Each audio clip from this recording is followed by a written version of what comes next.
లాభాలు చూపించి నిలువున ముంచేశాయి విత్తన కంపెనీలు. నకిలీలను అంటగట్టి మిర్చి రైతులకు నష్టాలను తెచ్చిపెట్టాయి. దీంతో రోడ్డెక్కిన కర్షకుడు న్యాయం కావాలి అంటూ డిమాండ్ చేస్తున్నాడు.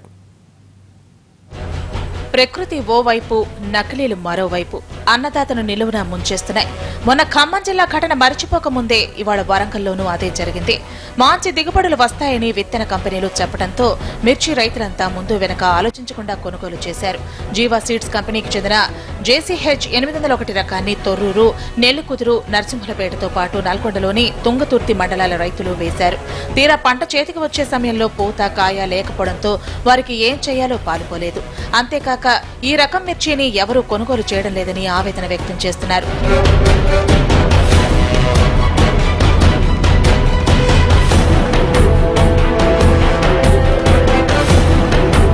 ఇన్నాళ్లు ఎంతో పెట్టుబడి పెట్టి సాగు చేస్తే చేతికొచ్చే సమయానికి దారుణంగా మోసపోయామని కన్నీళ్లు పెట్టుకుంటున్నారు రైతులు. దీంతో వరంగల్ ఖమ్మం హైవేపై తొర్రూరు వద్ద ధర్నా, రాస్తారోకో నిర్వహించారు. మేము ఈ మిర్చి తోట సాగుకని 4 ఎకరాల కొరకు ప్రముఖ శారదా ఫర్టిలైజర్ తొర్రూరు వారి కాడ నుంచి మేము ఈ జీవా కంపెనీ సంబంధించిన తేజ విత్తనాలని మాకు ఇచ్చాడు. ఈ విత్తనాలు ఇప్పుడు ఆ చెట్టు మేము 2 నెలలు అవుతుంది, దగ్గర ఈ చెట్టు మొక్క నాటి 2 నెలలు అవుతుంది.